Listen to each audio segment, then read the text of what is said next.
नमस्कार प्रिय बंधुओं, अभी भारत एक वैश्विक महामारी से और गुजर रहा है। केवल भारत ही नहीं तो पूरा दुनिया अभी एक ऐसी चाइना द्वारा फैलाया हुआ वायरस, आज पूरा दुनिया उससे तबाह है। भारत में भी गांव-गांव में यह वायरस पहुंच चुका है। हजारों लोग इस वायरस से, संक्रमण से और काल कलवित हो चुके हैं। हजारों संख्या में लोग अस्पताल में पड़े हुए हैं। ऐसे महामारी के समय हम प्रत्यक्ष रूप से मिल तो नहीं सकते हैं, तो अभी जो तकनीकी है उस तकनीकी के माध्यम से हम अपना विचार एक दूसरे के साथ संवाद हम कर सकते हैं।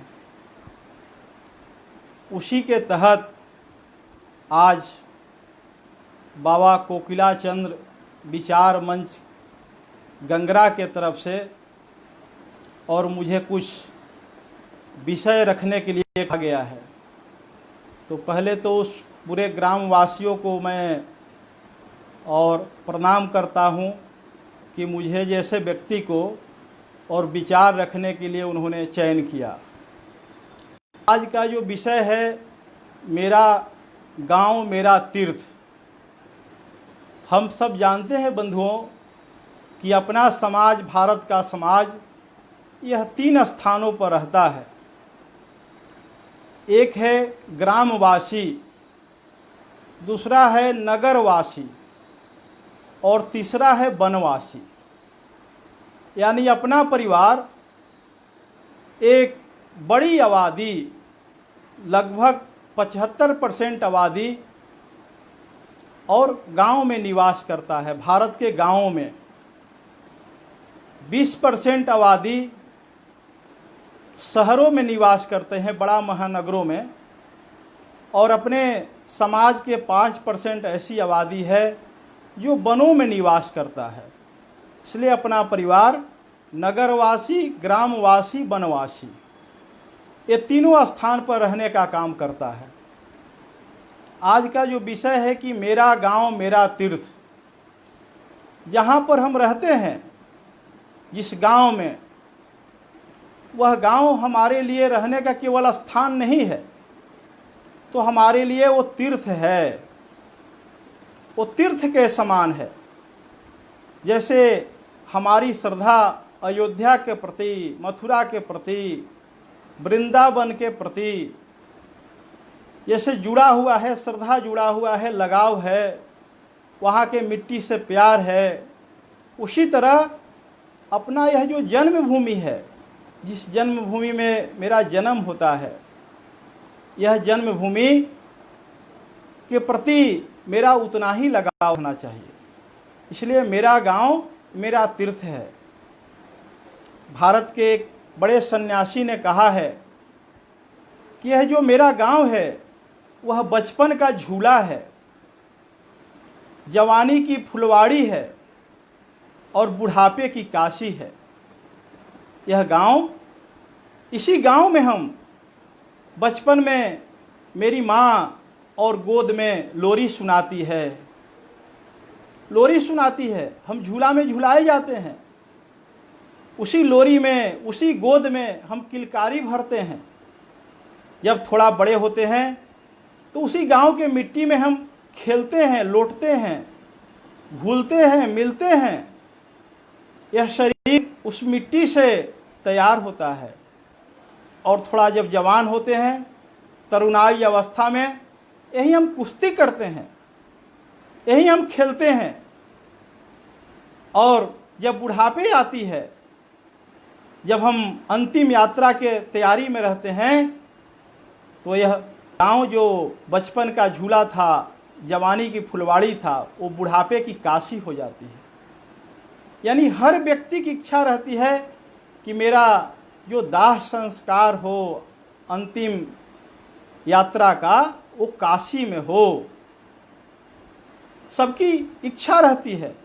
इसलिए आज विदेश में भी रहने वाले लोग की मृत्यु होती है, इंग्लैंड में, अमेरिका में, अन्य देशों में, लेकिन उनकी भी अस्थि कलश और गंगा जी में लाकर के काशी में और प्रवाहित किया जाता है। तो हर व्यक्ति की इच्छा रहती है कि मेरा जो दाह संस्कार हो अपने गांव में हो, क्योंकि यह गांव हमारा काशी है, तीर्थ है हमारे लिए। उस गांव के प्रति अब मेरा क्या लगाव होना चाहिए। उसी गांव में हम और बचपन बिताए, जवानी बिताए, और यह उसी गांव के हम मिट्टी में पले बढ़े, इतना बड़े हुए। उस गांव के प्रति मेरा कर्तव्य क्या होना चाहिए, मेरा दायित्व क्या होना चाहिए। उसी गांव से हम पढ़ लिख करके कोई डॉक्टर बनता है, कोई इंजीनियर बनता है, कोई आईएएस अफसर बनता है, कोई अन्य क्षेत्रों में लोग जाते हैं, कोई कॉलेज में प्राध्यापक बनता है, कोई हाई स्कूल में शिक्षक बनता है, कोई कोर्ट में अधिवक्ता बनता है, कोई जज बनता है। यानी जीवन के कई क्षेत्रों में, अलग अलग क्षेत्रों में हम जाकर और कार्य करते हैं।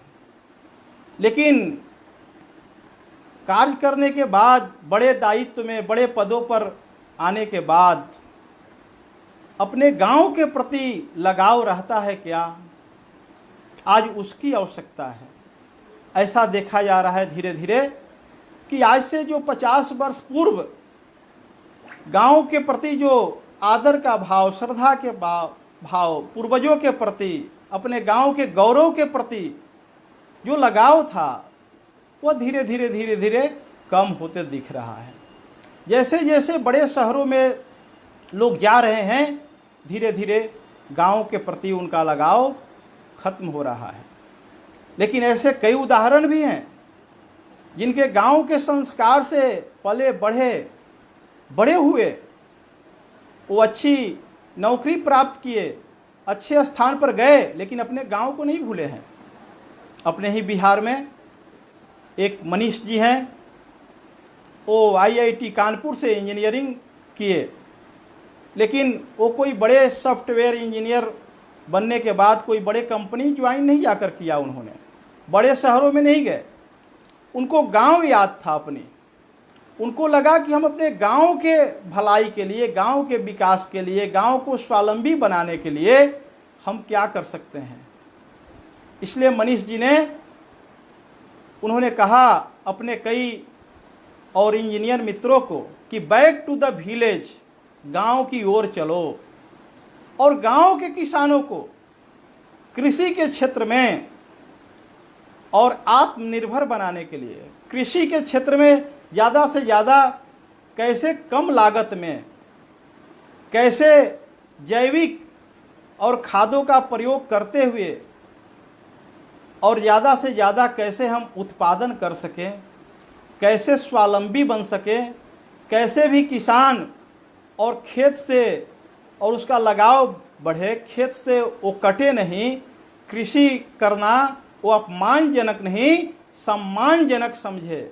इसलिए आज वो गांव को केंद्र बिंदु लगाकर बैक टू द विलेज एक अभियान चला रखा है। ऐसे लोग भी हैं, कई ऐसे हैं जो आईएएस अफसर हैं, वो बड़े शहरों में हैं, किसी कारण से आज वो बड़े शहरों में बस गए हैं, लेकिन उनका गांव से लगाव घटा नहीं है। गांव के प्रति उनका लगाव है। आज भी गांव से कोई जाता है उनके यहाँ तो बड़ा ही हर्षित, प्रफुल्लित होकर के उनके साथ मिलते हैं। गांव के बड़े बुजुर्गों का हालचाल पूछते हैं, गांव में क्या चल रही है, वो बात को जानकारी रखते हैं। कोई गांव में अनहोनी घटना हो जाती है, अगर वो सुनते हैं तो उनका मन कचोटता है। वो अपने गांव के जो निर्धन परिवार के लोग हैं, जो आर्थिक दृष्टि से कमज़ोर हैं, सामाजिक दृष्टि से कमज़ोर हैं, ऐसे छात्रों को गोद ले रहे हैं कि चलो भाई अपने गांव से हम मिट्टी से पढ़ लिख करके आज बड़े पदों पर गए, भगवान के और कृपा है कि हम आर्थिक दृष्टि से आज संपन्न हैं। हम अपने गांव के 5 ऐसे निर्धन परिवार के बच्चों को हम गोद ले सकते हैं क्या? उनको गोद लेकर के उसकी शिक्षा दीक्षा का पूरा प्रबंध करना, उनको भी अपने जैसा तैयार करना। हम तो बने हैं, लेकिन हमारे गांव का मजदूर, हमारे गांव का किसान, वो हमारा हलवाहा का लड़का, हमारा भैंस चराने वाला का बेटा, वो कब डॉक्टर बनेगा, वो कब इंजीनियर बनेगा, वो कब आईएएस बनेगा, ऐसी उनके मन के अंदर पीड़ा रहती है। और वो अपने जो मन के अंदर जो भाव है उसका प्रगटीकरण भी करते हैं, अपने आवास पर भी रखते हैं। ऐसे भी सैकड़ों उदाहरण हैं कि गांव से वो कटे नहीं हैं, गांव से लगाव है। आज भी गांव से उनके लिए उनके छोटे भाई, बड़े भाई, कोई त्यौहार है, कोई उत्सव होता है, ऐसे अवसरों पर गांव की बनी हुई चाहे चूड़ा हो, चाहे गुड़ हो, तिलवा हो, लाई हो, दही हो, ये लेकर के पहुंचते अपने भाई के पास। भाई भी समय समय पर गांव में आते हैं, चाहे वो छठ का त्यौहार हो, चाहे होली का त्यौहार हो, ऐसे अवसरों पर आकर अपने गांव के बारे में विचार करते हैं। हम जो ग्रामवासी हैं, आज आवश्यकता है गांव को स्वावलंबी बनाने की। कौन व्यक्ति स्वावलंबी बनना नहीं चाहता है? स्वावलंबी बनने का तो पशु पक्षी में भी और स्वाभाविक गुण है। कोई पशु का, गाय का बछड़ा जब जन्म लेता है, तुरंत अपने से खड़ा होने का प्रयास करता है, वो किसी का सहारा नहीं लेता है, स्वावलंबी बनना चाहता है। यह जो गुण पशु के अंदर है, पक्षी के अंदर है, तो मनुष्य के अंदर तो स्वाभाविक है यह गुण होना। इसलिए आज आवश्यकता है अपने गांव को स्वावलंबी बनाना। हम गांव को कैसे स्वावलंबी बनाएं? गांव में हो सकता है किसी किसी गांव में शिक्षा का अभाव है, लेकिन गांव में पढ़े लिखे और सैकड़ों संख्या में लोग हैं, उनको अच्छी शिक्षा प्राप्त है।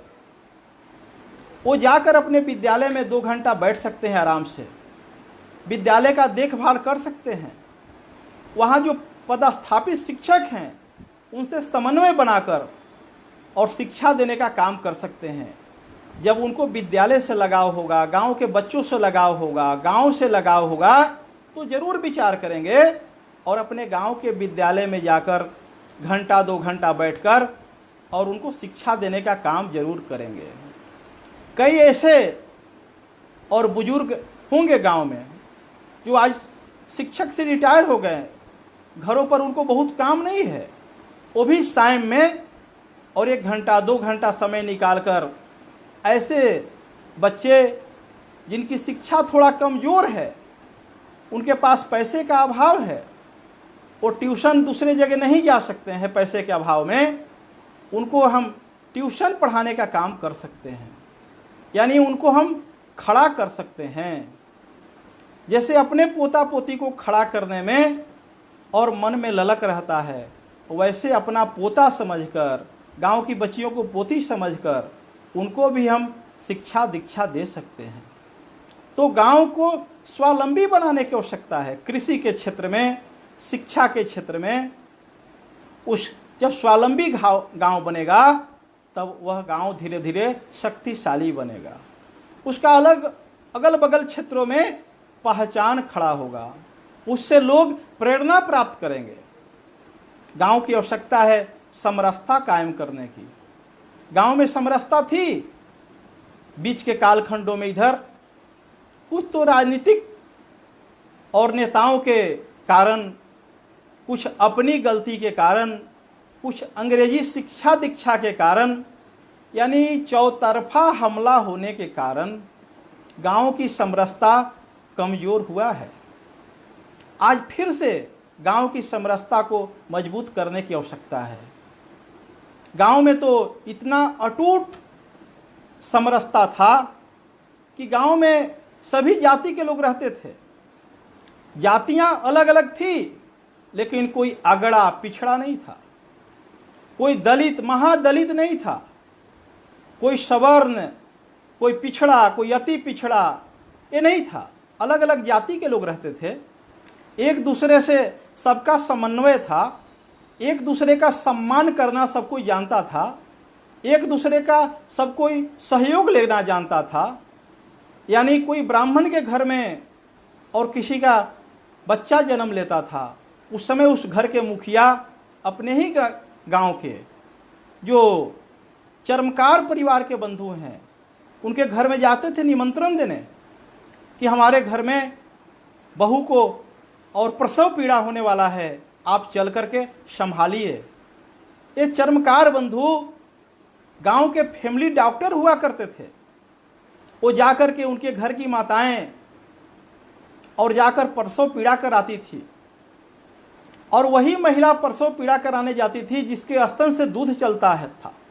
यानी बच्चा जब जन्म लेता था तो जन्म लेने के पश्चात और पहला स्तनपान वो चमैन माँ का ही करता था। ब्राह्मण के घर में, भूमिहार के घर में, राजपूत के घर में, यादव के घर में, कुर्मी के घर में बच्चा जन्म लेता था, लेकिन चमैन माँ के दूध से ही उसका और एक तरह से मुख शुद्ध होता था। वो महीनों दिन तक उस बच्चे और बच्चे की माँ की सेवा करना, वो अपना पुत्र समझकर, अपनी बहू समझकर सेवा में लगती थी।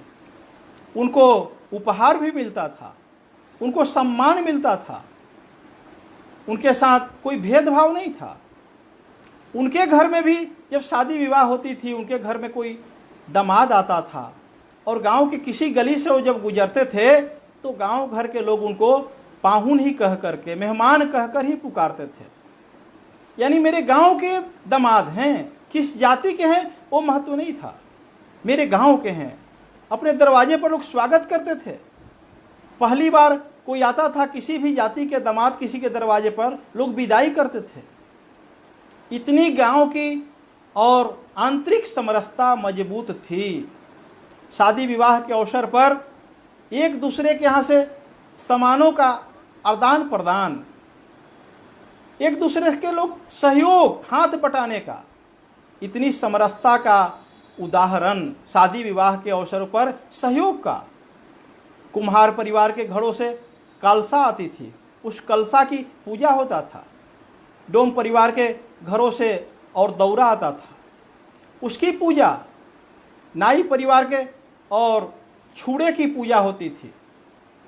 अपने तेली परिवार जो तेल देने का काम करते थे, उनकी कोल्हू का पूजा। कानू परिवार जहाँ लावा भूंजा जाता था, उनकी घुनसार का पूजा। यानी संपूर्ण समाज को सम्मान देने की व्यवस्था ये हमारे गांव में था। सामाजिक समरसता इतना मजबूत था।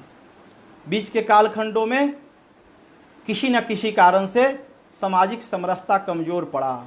उसका परिणाम कि जगह जगह गांव में नक्सलपंथी और पैदा होने लगे। नक्सलियों से उनके रिश्ते जुड़ते गए और धीरे धीरे गांव को बर्बाद करने के लिए और लोग शहरों में बैठ करके और मीटिंग करने लगे। गांव को कैसे बर्बाद करना है, गांव को कैसे तोड़ना है। धीरे धीरे गांव के प्रति लोग का लगाव खत्म होने लगा और गांव उजड़ने लगा और गांव को एक अब डेरा लोग समझने लगे कि शहर में रहना, मोटरसाइकिल से जाना, खेती कराना, रात तक शहर में आ जाना, गाड़ी से जाना, खेत देख लेना, खेत गांव पर चले आना, मोबाइल से बीच बीच में हालचाल लेना। यानी गांव से लगाव, उनका रिश्ता कमज़ोर होते गया। कब? जब सामाजिक समरसता कमज़ोर हुई गांव में, तब। आज आवश्यकता है हृदय बड़ा करने की। जैसे पूर्वजों ने हृदय बड़ा करके गांव में सब जाति के लोग को, और लोग तो बुला करके बसाते थे कि नहीं, जिस गांव में ज़्यादा से ज़्यादा उपजातियां हैं, रहते हैं लोग, वो गांव समृद्ध गांव था। हमको दूसरे गांव से किसी चीज़ की आवश्यकता नहीं है। मेरे गांव में सभी प्रकार के लोग हैं। यह गांव सशक्त गांव है, स्वावलंबी गांव है, समरस गांव है। जो सशक्त गांव होता था, स्वावलंबी गांव होता था, समरस गांव होता था, उस गांव की अपनी एक अलग पहचान थी। उस गांव से अगल बगल लोग प्रेरणा प्राप्त करते थे, अगल बगल के लोग मदद लेते थे। किसी प्रकार का गांव में कोई आक्रमण हुआ, कोई गांव में किसी के यहाँ घर में चोरी करने का प्रयास किया, तो गांव के लोग खड़ा हो जाते थे। उस चोरों से एक साथ लड़ते थे, वह दिन कहाँ चला गया? उसको आज खोजने की आवश्यकता है कि हम जो समरस गांव था हमारा, उस गांव को कैसे हम समरसता युक्त गांव बनाएं, कैसे फिर से एक साथ बैठ करके और गांव में लोग बैठ करके हवन कर सके। इसलिए अपने एक बड़े चिंतक पंडित मदन मोहन मालवीय जी गांव के बारे में कहते हैं कि गांव कैसा होना चाहिए। वो कहते हैं कि ग्रामे ग्रामे सभा कार्या, ग्रामे ग्रामे कथा शुभा, पाठशाला मल्लशाला, प्रति पर्व महोत्सव। यानी ग्रामे ग्रामे सभा कार्या, यानी प्रत्येक गांव में ग्राम सभा होनी चाहिए। गांव की सभा, गांव के विकास के लिए सभा, अपने गांव के गौरव को सम्मान देने की सभा। हमारे गांव में प्रथम आईएएस कौन किया, ये गौरव की बात है कि नहीं? गांव के प्रथम और स्नातक कौन हुए? गांव में प्रथम इंजीनियर कौन बने?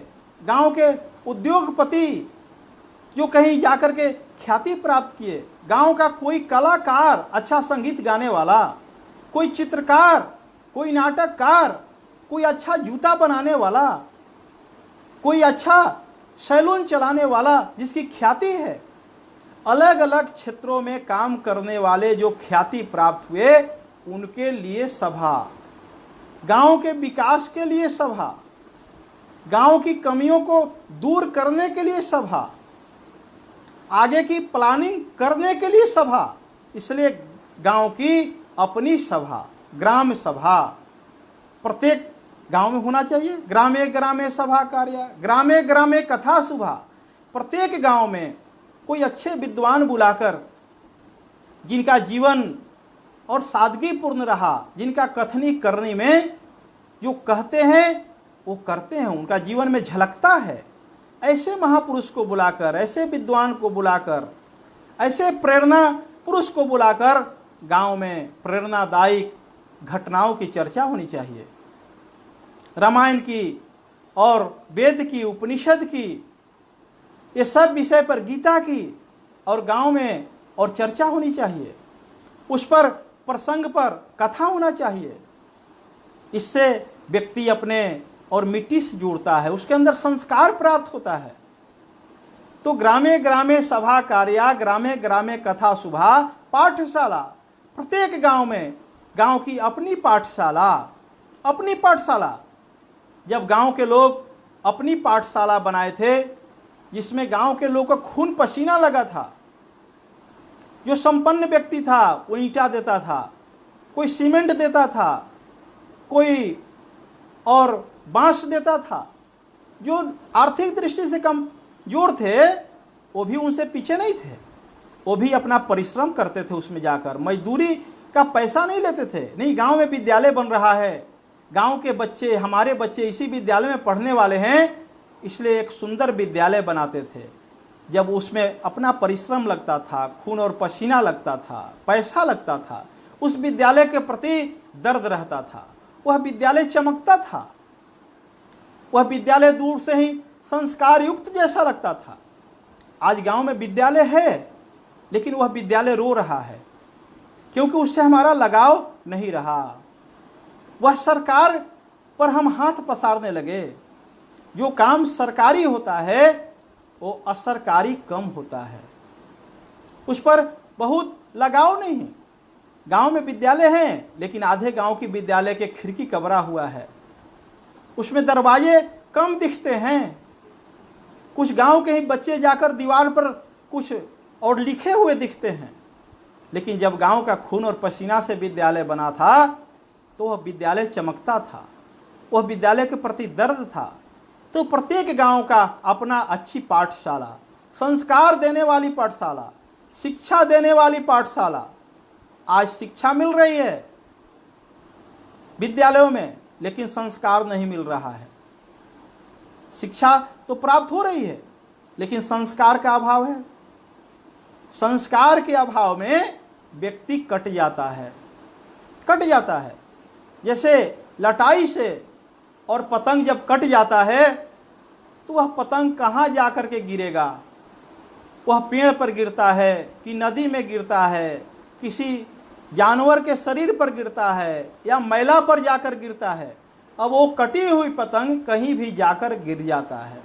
संस्कार से कटा हुआ व्यक्ति वो शिक्षा प्राप्त कर लेता है, लेकिन संस्कार अगर उसके अंदर नहीं है तो डॉक्टर बनने के बाद भी किडनी बेचने के आरोप में जेल में बंद होता है।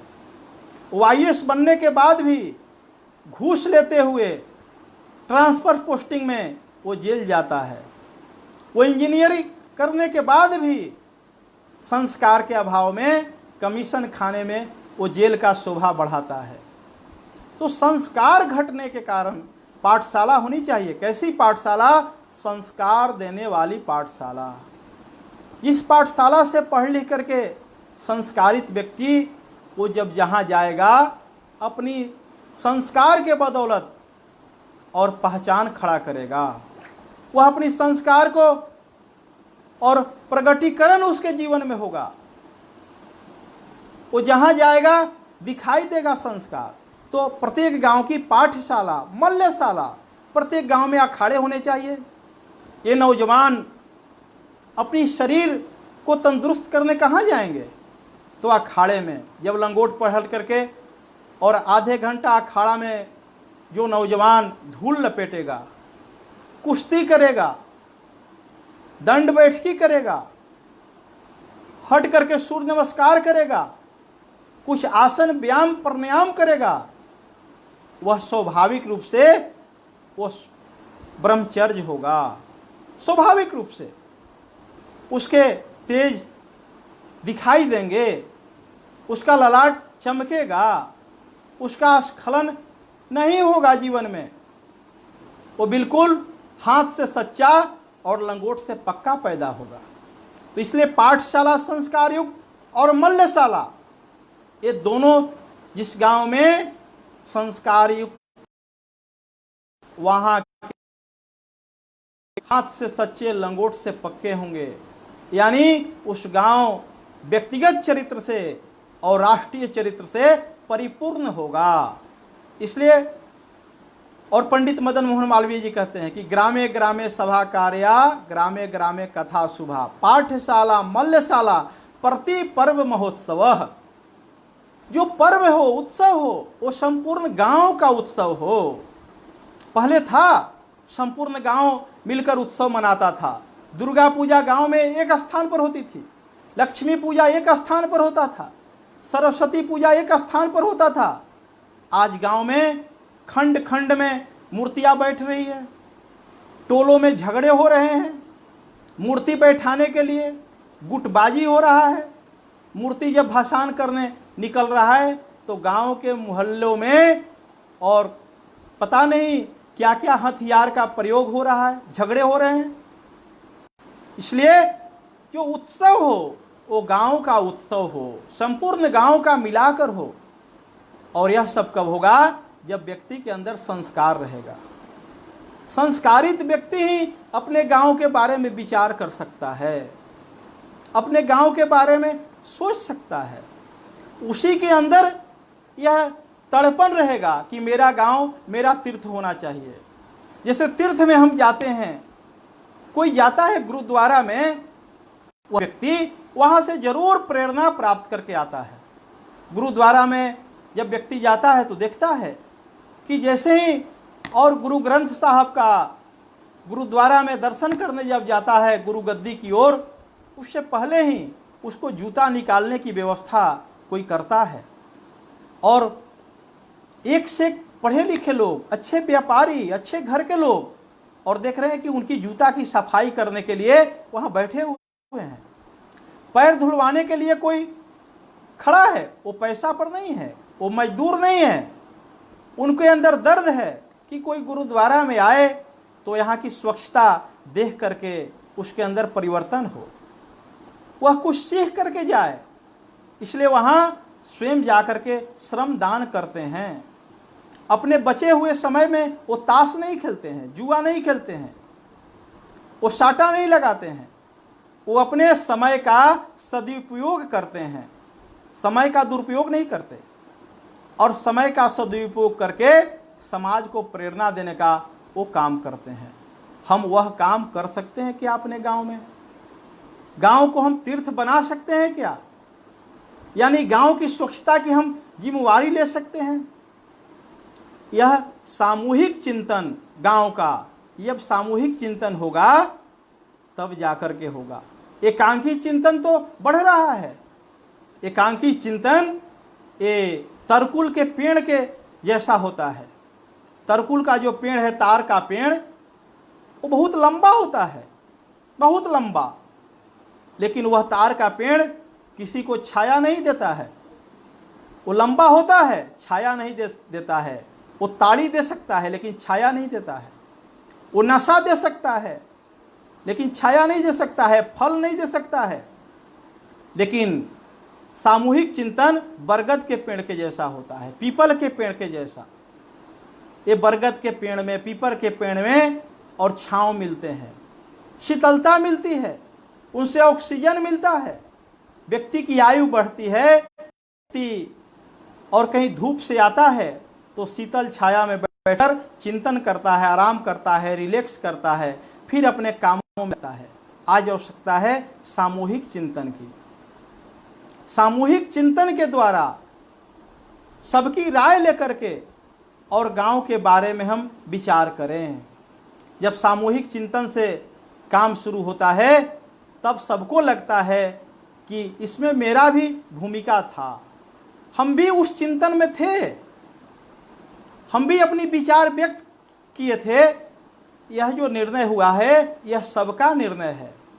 इसलिए अपने गांव को हम अपना तीर्थ बनाएं। जो तीर्थ से हम प्रेरणा प्राप्त करते हैं, जो तीर्थ से हम अपेक्षा रखते हैं। कभी कभी आप तीर्थ में जाते होंगे, कुछ गंदगी कहीं दिखाई दे दी मंदिर के आजू बाजू में, आपके मन खीन हो जाता होगा कि रे यहाँ तो आए थे हम कुछ प्राप्त करने, लेकिन इतनी गंदगी है, इतनी अगल बगल कचरा है, मंदिर की सफाई नहीं है, पुजारी नहीं है, तो आपका मन खीन हो जाता है। लेकिन जिस मंदिर में, गुरुद्वारे में जब हम जाते हैं और वहाँ स्वच्छता रहता है, वहाँ मन प्रसन्नचित हो जाता है। हम चर्चा करते हुए आते हैं। अभी कुंभ के मेला में जब इस वर्ष लोग गए, करोड़ों करोड़ों संख्या में लोग गए, कहीं भी और उनको कागज की एक टुकड़ा नहीं दिखाई दिया, क्योंकि पूरा कुंभ करोड़ों लोग आए हुए हैं, अलग अलग क्षेत्र से आए हैं, अलग अलग भाषा बोलने वाले लोग हैं। लेकिन उसके बाद भी एक वातावरण पहले से बना, जिसका परिणाम क्या था कुंभ के अंदर? तो बिल्कुल स्वच्छता।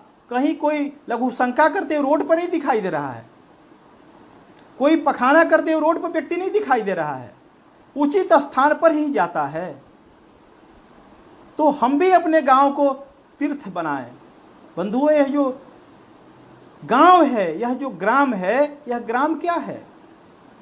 ये सामूहिक सहभागिता से, सहजता से, यह जो एक स्थान पर, निश्चित स्थान पर, निश्चित भूभाग पर रहने का स्थान का तो नाम है गांव।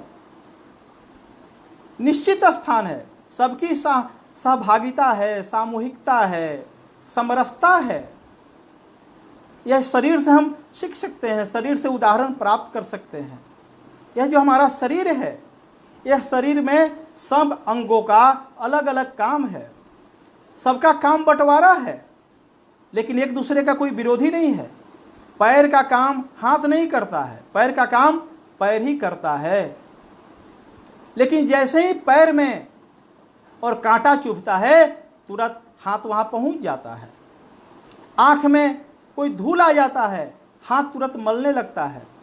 पैर का काम हाथ नहीं कर सकता है, लेकिन हाथ अपनी काम को नहीं भूलता है।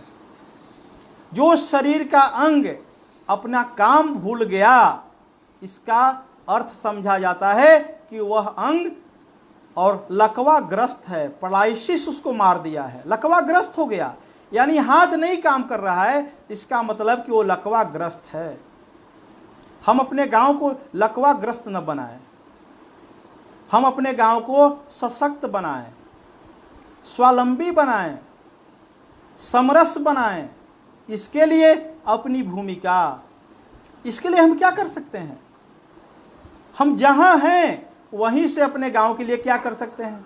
हम विदेश में हैं, नौकरी कर रहे हैं, विदेश सेवा में हैं, गौरव की बात है हमारे गांव के लिए, लेकिन हम वहाँ से आकर कुछ प्रेरणा दे सकते हैं क्या?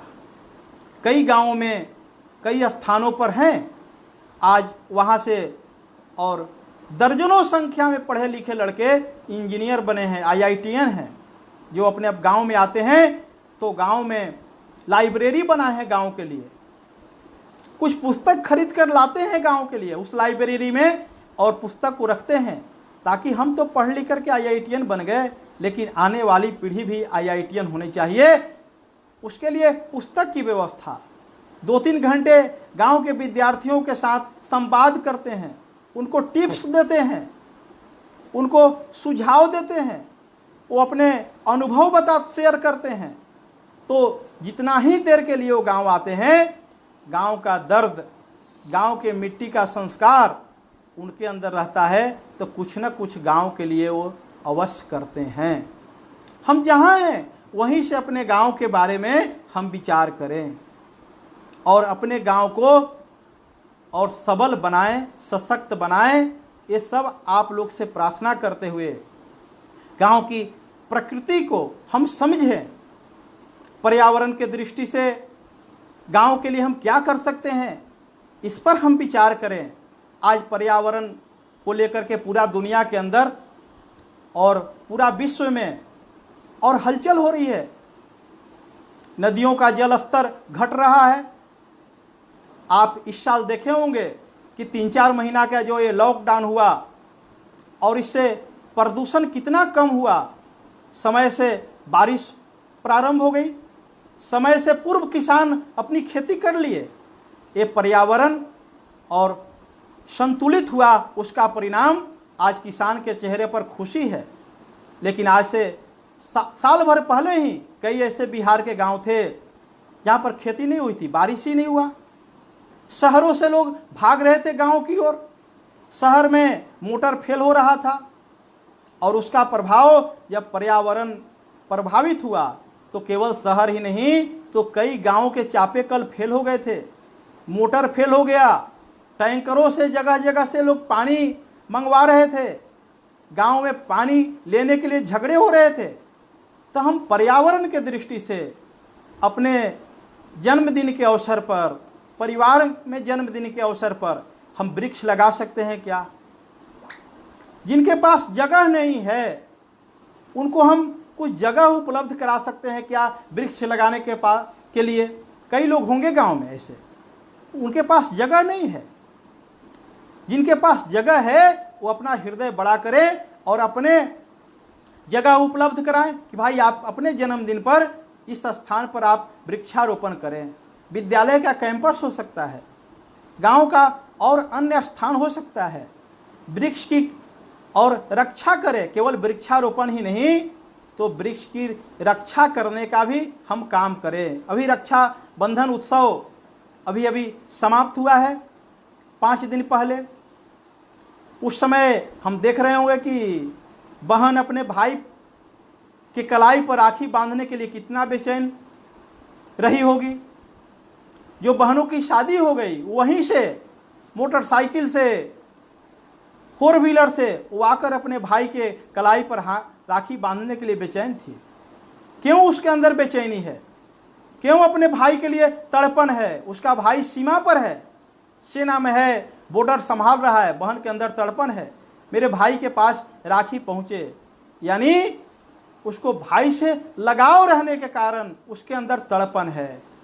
फोन से बात करती है, भैया राखी पहुंच गई कि नहीं पहुंच गई। पहुंच जाने के बाद भी उस दिन पूछती है, भैया आपने राखी बांधा कि नहीं बांधा। अगर भाई कहता कि बांध लिया, आज कल फेसबुक का ज़माना है, लोग कह रहे हैं कि हाथ पर राखी बांधा हुआ कलाई का फोटो भेजिए। उसके अंदर तड़पन है, भाई को भी बहन से लगाव है, रिश्ता रहने कारण उसकी सुरक्षा का जिम्मेवारी लेता है। बहन की शादी जिस परिवार में कर देता है वहाँ किसी प्रकार की कोई उसको अड़चन आता है, आर्थिक दृष्टि से, पारिवारिक दृष्टि से, उसके लिए वो खड़ा रहता है। हम अपने गांव के पर्यावरण की दृष्टि से हम वृक्षों की रक्षा करने के लिए हम कुछ कर सकते हैं क्या? तो वृक्षों की रक्षा करने के लिए, गांव के आर्थिक दृष्टि से कमजोर वर्गों की रक्षा करने के लिए, सामाजिक दृष्टि से कमजोर व्यक्ति को रक्षा करने के लिए, शारीरिक दृष्टि से कमजोर व्यक्ति की रक्षा करने के लिए हम संकल्प लें और यह रक्षाबंधन उत्सव जो हम 5 दिन पूर्व मनाएं, यह रक्षाबंधन उत्सव और बृहद रूप से मनाने की आवश्यकता है। सबको समान दृष्टि से देखने की आवश्यकता है। अपना गांव को और मजबूत गांव मेरा तीर्थ ये बनाने में, और अंतिम बात कहते हुए कि अपना गांव तीर्थ बनेगा, कब बनेगा? जब सामूहिक चिंतन होगा। और सामूहिक चिंतन के लिए 2-4-5 लोग को आगे आना पड़ेगा। ये 2-4-5 लोग का काम क्या है? उनका काम है कम टू द गेदर, सबको बुलाना, ग्रामे ग्रामे सभा कार्य करने के लिए, सभा करने के लिए, बैठक करने के लिए, मीटिंग करने के लिए, संवाद करने के लिए बुलाना। कम टू द गेदर, सबको बुलाना पड़ेगा, उनको अगुआ बनना पड़ेगा। कम टू द गेदर, उसके बाद सिट टू द गेदर, फिर सबको बैठाना पड़ेगा, फिर उसके बाद थिंक टू द गेदर, अपने गांव के विकास के बारे में चिंतन करना पड़ेगा। जब चिंतन करेंगे उस चिंतन से विषय निकलेगा और तब अंतिम वर्क टू द गेदर, फिर उनके लिए काम बताना पड़ेगा। जैसे शरीर के हर अंग के लिए काम है, हाथ का काम जो है वो हाथ करता है, कान का काम कान करता है, नाक का काम नाक करता है, मुंह का काम मुंह करता है, पैर का काम पैर करता है, पेट का काम पेट करता है। पेट के अंदर भी कई प्रकार की व्यवस्थाएं हैं, अलग अलग प्रकार से सब अपने अपने जब काम करते हैं तो वह शरीर स्वस्थ रहता है, वह शरीर और बिल्कुल रोग मुक्त रहता है। आज भी कोरोना जैसे महामारी में जो शारीरिक दृष्टि से रोज 1 घंटा 1.5 घंटा व्यायाम कर रहे हैं, शरीर से पसीना निकाल रहे हैं, उनको आज भी कोरोना जैसी बीमारी नहीं पकड़ रही है।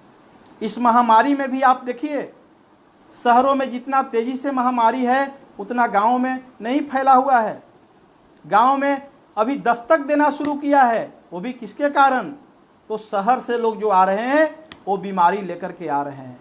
आज भी रक्षा के लिए कहाँ दौड़ रहे हैं? गांव में, कि गांव में हम बच सकते हैं। दिल्ली में, मुंबई में, चेन्नई में, दुबई में काम करने वाले लोग किस तड़पन से गांव की ओर भागे, हजार किलोमीटर दूर चल करके, अब चलो मेरा गांव बुलाता है।